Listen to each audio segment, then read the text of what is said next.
पूरा इलाका तिब्बती बौद्ध संस्कृति से जो है वो भरा हुआ है। यहाँ पर लगातार एक परिक्रमा जो है वो चलती रहती है। जोखांग टेम्पल के सामने जो है वो आपको लगातार देखिए साष्टांग दंडवत करते नजर आ रहा होगा। नमस्कार, इस वक्त मैं मौजूद हूँ तिब्बत की राजधानी लासा, और अगर लासा को तिब्बत का दिल कहा जाता है तो ये बरखोर स्ट्रीट और ये मंदिर जो है उसे लासा की धड़कन कहा जा सकता है। और ये जो जगह है ये 7वीं शताब्दी में बनना शुरू हुई थी, और तब से विकसित होते होते ये बरखोर स्ट्रीट, ये पूरा चौराहा और इसके अलावा ये पूरी गलियां और ये पूरा इलाका तिब्बती बौद्ध संस्कृति से जो है वो भरा हुआ है। और हम इसको आगे आपको तस्वीर ले जाना चाहते हैं और आपको दिखाते हैं कि जो ये मंदिर है, यहाँ पर जो सबसे अनोखी तस्वीर है, यहाँ पर लगातार एक परिक्रमा जो है वो चलती रहती है। तमाम लोग आपको यहाँ पर इस तरीके से ये परिक्रमा करते हुए, जिसे कि कोरा कहा जाता है, वो कोरा करते हुए नजर आ जाएंगे। और मैं आपको ये तस्वीर दिखाता हूँ। ये देखिए तमाम बौद्ध जो मतावलंबी हैं वो लगातार इस तरह से ये कोरा जो है इस मंदिर की करते रहते हैं। और ये पवित्र मंदिर, और आप देखिए बड़ी संख्या में लोग यहाँ पर आपको जो है इस वक्त लगातार इस तरीके से कोरा करते हुए नजर आ रहे होंगे। और इस स्ट्रीट के बारे में कहा जाता है कि यहाँ पर अगर आप नहीं आए तो आपने दरअसल असली लासा और असली तिब्बत नहीं देखा, क्योंकि तिब्बती संस्कृति के हर एक हिस्से को अनोखे तौर पर इसने समेटा हुआ है। देखिए तमाम जो बौद्ध मॉन्क्स हैं वो यहाँ पर अपनी पारंपरिक वेशभूषा में आपको नजर आ जाएंगे। और इसके अलावा लोग जो हैं किस तरीके से यहाँ पर देखिए ये कोरा करते हैं, यानी कि मंदिर की परिक्रमा करते हैं और लगातार माला जो है वो जपते रहते हैं। और एक बार मैं आपको तस्वीर दिखा दूंगा कि किस तरीके की सुंदरता और प्राचीन मंदिर जो है वो यहाँ पर मौजूद है, और उसकी खूबसूरती आप यहाँ देख सकते हैं। ये देखिए, और ये जो मंदिर है यहाँ पर इसकी एक अलग ही है, इसे जोखांग टेम्पल कहा जाता है। और इसका लगभग 1 किलोमीटर का परिक्रमा का रास्ता है, जहाँ पर घड़ी की सुई की डायरेक्शन में, यानी कि क्लॉकवाइज डायरेक्शन में लोग जो हैं लगातार परिक्रमा करते रहते हैं। तमाम बुजुर्ग लोग, वो लोग जो आस्था रखते हैं, और ये देखिए तमाम युवा भी जो है वो आपको यहाँ नजर आएंगे। लेकिन जो सबसे महत्वपूर्ण है, यहाँ पर हम आपको कोरा दिखाते हैं कि किस तरीके से ये कोरा जो है किया जाता है। ये देखिए तमाम बुद्धिस्ट मॉन्क्स आपको यहाँ पर ये कोरा करते हुए नजर आ जाएंगे। और इसके अलावा यहाँ पर एक से एक कारीगरी की जो दुकानें हैं, चाहे वो पारंपरिक वेशभूषा हो तिब्बत की, यहाँ पर तमाम लोग जो हैं देखें तो इस तरह से फोटोग्राफी भी कराते हैं तिब्बतन जो पारंपरिक वेशभूषा है, क्योंकि इस जगह पर आना अपने आप में लोगों के लिए बहुत पवित्र मौका होता है।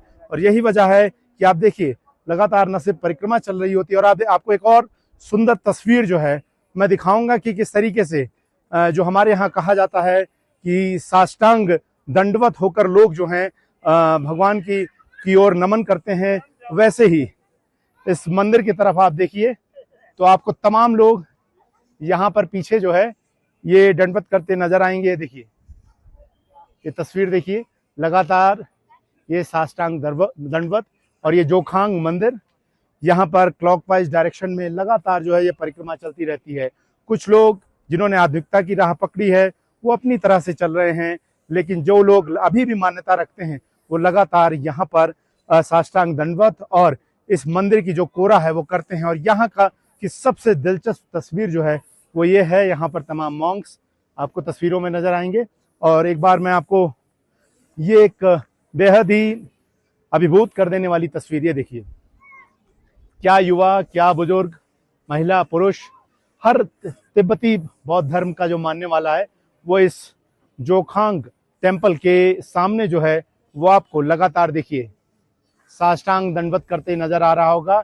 और कई बार ये साष्टांग दंडवत जो है वो करना होता है, सर झुकाना होता है, परिक्रमा करनी होती है, उसके बाद ही ये माना जाता है। और तिब्बत एक अनोखी जगह है, यहाँ पर जब बौद्ध धर्म जो है भारत से रास्ते होता हुआ पहुंचा, चाहे वो सिक्किम के रास्ते पहुंचा, चाहे वो हिमाचल प्रदेश के रास्ते पहुंचा, तो यहाँ की जो पुरानी संस्कृति थी उसमें बौद्ध धर्म जो है तो उसमें भारतीय परंपराएं भी कहीं ना कहीं पहुंची, मंदिरों की संस्कृति पहुंची। और ऐसे में जो तिब्बत का बौद्ध धर्म है वो बाकी मेनलैंड चाइना के बौद्ध धर्म से थोड़ा अलग नजर आता है।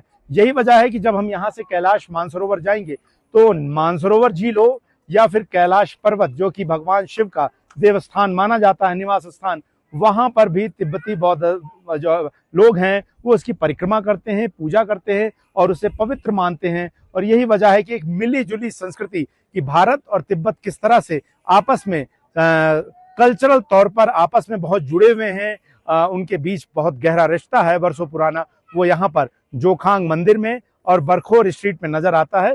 एक बार मैं आपको यहाँ से बरखोर स्ट्रीट की तरफ भी ले चलता हूँ कि किस तरह की खूबसूरती यहाँ पर आपको नजर आएगी, चाहे वो कल्चरल हो, चाहे आधुनिक विकास हो।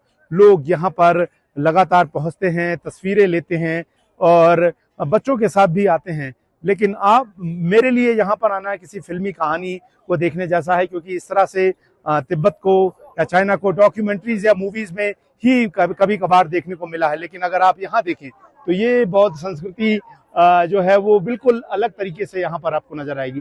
और चूंकि यहाँ पर बहुत कम आने को मिलता है, जो यहाँ तिब्बती लोग हैं वो रिस्ट्रिक्शंस की वजह से जो है वो भारत नहीं आ सकते हैं, और तिब्बती जो लोग निर्वासित रह रहे हैं वो भारत से तिब्बत नहीं आ सकते हैं। लेकिन बतौर पत्रकार, मीडिया डेलीगेट हमें जो है यहाँ पर आने की इजाज़त मिली है, क्योंकि आगे हम कैलाश मानसरोवर की यात्रा को कवर करेंगे। लेकिन उन सब के बीच में चूंकि तिब्बत की राजधानी लासा और वहीं पर कैलाश मानसरोवर है, तो ऐसे में उससे पहले यहाँ पर आकर यहाँ की गलियों को देखना, यहाँ की संस्कृति को समझना, यहाँ के लोगों को देखना, खान पान, वेशभूषा, संस्कृति को कैसे बरसों तक संजोया हुआ है। ये सुंदर स्ट्रीट, बरखोर स्ट्रीट जो है आप देखें तो यहाँ की बनावट, यहाँ का स्ट्रक्चर, बिल्डिंग निर्माण बेहतरीन है, अपने आप को एक जैसा दिखता है, लेकिन उसकी सुंदरता, जो उसकी नक्काशी है, दुकानों की खूबसूरती है, वो बिल्कुल एक जैसी नजर आती है। और चाइना ने ये कोशिश की है कि वो मेनलैंड चाइना यानी कि बाकी चीन के इलाकों जैसा ही इसको विकसित करे, और यहाँ पर काफी इंफ्रास्ट्रक्चर खड़ा किया गया, हाई स्पीड ट्रेन दी गई है। लेकिन सबसे महत्वपूर्ण था कि तिब्बत के लोग अपने को चाइना से जुड़ा हुआ माने और उसके विकास की दौड़ में साथ दौड़ सके। उनके लिए जरूरी था कि उनकी तिब्बती संस्कृति को भी सहेजा जाए, संभाला जाए, और यही वजह है कि उन सब को करने की कोशिश जो है यहाँ पर की गई है। और ये तमाम दुकानें, बाजार जो हैं आप देखें, और यहाँ पर आपको तमाम तिब्बती जो सामान है जो कि तिब्बती संस्कृति से जुड़ा हुआ है वो आपको यहाँ देखें तो देखने को मिल जाएगा।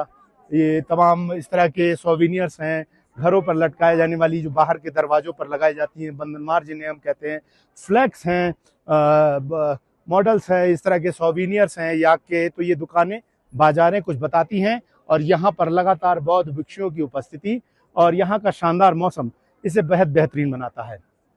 लासा के बारे में कहा जाता है कि ये शाइन सिटी है। यहाँ पर सालाना औसतन जो है 3000 घंटे धूप पड़ती है। इसे शाइन सिटी भी कहा जाता है, और ये इतना ब्लेस्ड है, इसे आशीर्वाद है इस इलाके को। इतनी ऊंचाई पर मौजूद है, 3650 मीटर के ऊपर हम यहाँ पर मौजूद हैं। हमें भी बीच बीच में सांस लेने में थोड़ी दिक्कत होती है, थोड़ी दिक्कतें हाई एल्टीट्यूड की महसूस होती हैं। लेकिन इस शाइन सिटी में, इस लासा में ज्यादातर जो बारिश है वो देर रात और सुबह होती है, और दिन में तेज धूप होती है। यही वजह है कि यहाँ पर अल्ट्रावायलेट रेज के चलते होने वाले नुकसान से बचने के लिए लोग आपको स्ट्रीट्स पर जो हैं वो अलग तरीके से अपने को हैट, कैप और चश्मा लगा कर रहते हैं। हमें भी ये कहा गया था कि आप सनस्क्रीन लगा के रखें, छाते का इस्तेमाल करें, तेज धूप। लेकिन अगर आप अभी देखें तो ये मानसून का सीजन शुरू हो चुका है, और ये संभावना है कि देर रात या इसके बाद जो है सुबह तक बारिश हो, और उसके बाद दिन में यहाँ धूप निकलती ही निकलती। 3000 घंटे धूप निकलना एक पहाड़ी इलाके में, जो कि दुनिया का सबसे ऊंचा शहर है, जिसे दुनिया की छत कहा जाता है क्योंकि ये सबसे ऊंचाई पे मौजूद घर है, वहां पर इस तरह के अनोखी तस्वीरों को देखना अपने आप में एक बहुत हैरान कर देने वाला भी है। लेकिन हमारे दर्शकों के लिए भी, जो हमारी वजह से इन तस्वीरों को देख पा रहे हैं, वो भी समझ सकेंगे कि आखिर तिब्बत क्या है, और तिब्बत का भारत के साथ क्या सांस्कृतिक नाता है, और साथ ही साथ चाइना भी कैसे उसे सांस्कृतिक रूप से अपने साथ जुड़े हुआ है, वो सभी नजर आता है। तो मैं गौरव श्रीवास्तव, तिब्बत की राजधानी लासा के बरखोर स्ट्रीट से टाइम्स नाउ नव भारत के लिए।